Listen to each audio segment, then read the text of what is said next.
Bem-vindo ao podcast Estrangeiros e Peregrinos. A mensagem de hoje será apresentada por Dennis Allen. José teve uma infância complicada, pelo menos da perspectiva psicológica e sociológica. A mãe dele morreu quando era criança pequena.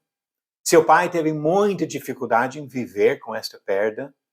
Os irmãos de José o maltratavam e o pai acrescentou a tensão entre eles por mostrar uma forte preferência por José sobre os outros filhos.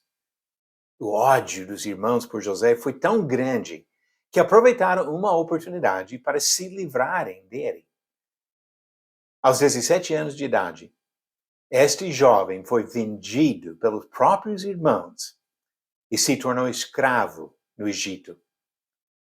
Numa tentativa de encerrar o caso e esquecer do irmão, os irmãos dele convenceram seu pai que José estava morto.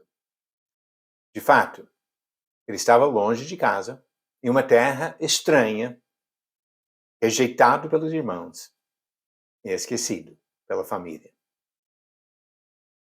Era comum na época em que José vivia pensar que os deuses exercessem poder limitado e local.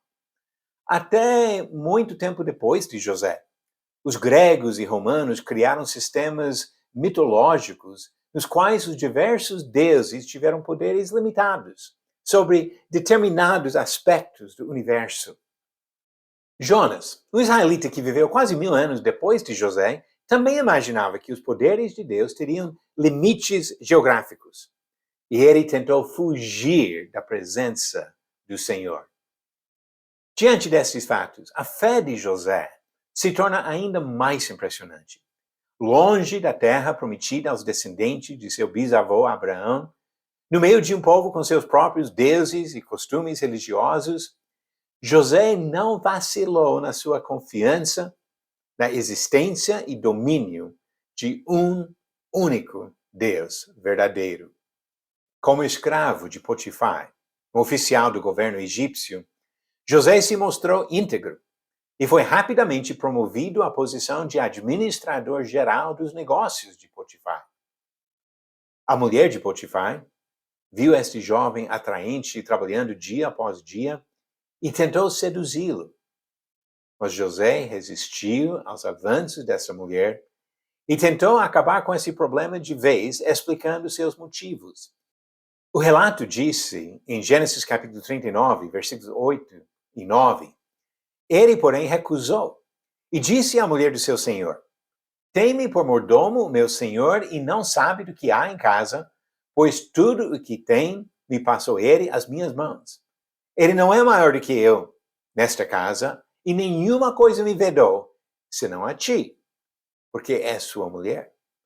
Como, pois, cometeria eu tamanha maldade e pecaria contra Deus? Esta postura de José oferece um exemplo importante em vários sentidos.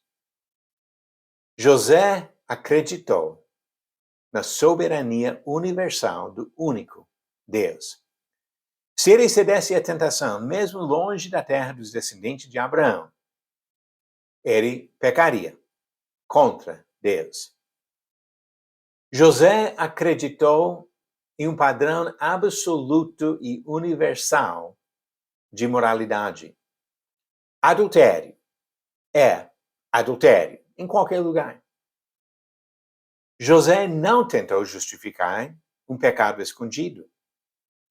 É bem possível que um pecado oculto, neste caso, teria levado a algumas vantagens para José, devido ao favor da mulher do seu dono. E quem negaria que esse pecado traria um prazer carnal? Qual dano poderia resultar de um pecado escondido, cometido por um jovem longe de casa, rejeitado pelos irmãos e considerado morto pelo pai? Se José cogitou alguma desculpa deste tipo, ele teve o caráter de descartar tais pensamentos e manter a sua integridade. José respeitou o casamento como um pacto sagrado e inviolável. Ele não tentou tratar o casamento de Potifar como algum arranjo insignificante entre duas pessoas que não conheciam o Senhor. O casamento nunca foi subordinado por Deus a alguma instituição religiosa, pois foi dado aos seres humanos pelo Criador e deve ser respeitado por todas as pessoas. Mesmo um casamento entre dois pagãos é um casamento digno de respeito. Quando a tentadora não desistiu, José fugiu. Literalmente, fugiu.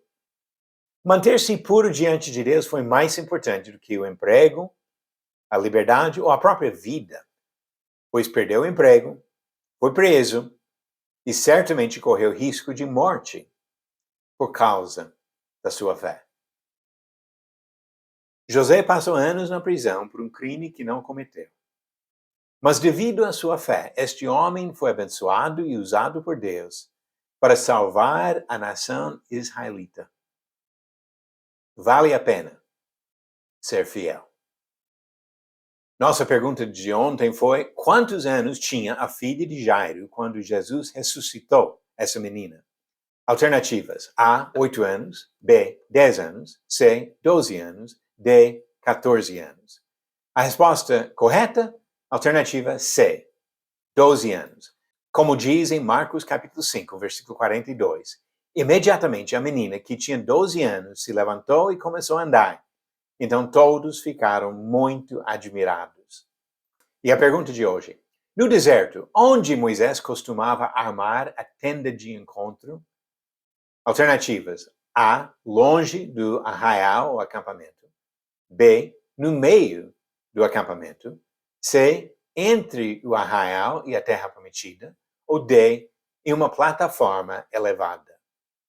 A resposta certa vem no final do próximo episódio. José é um excelente exemplo de pureza, de integridade, de confiança no Senhor, independente do sofrimento.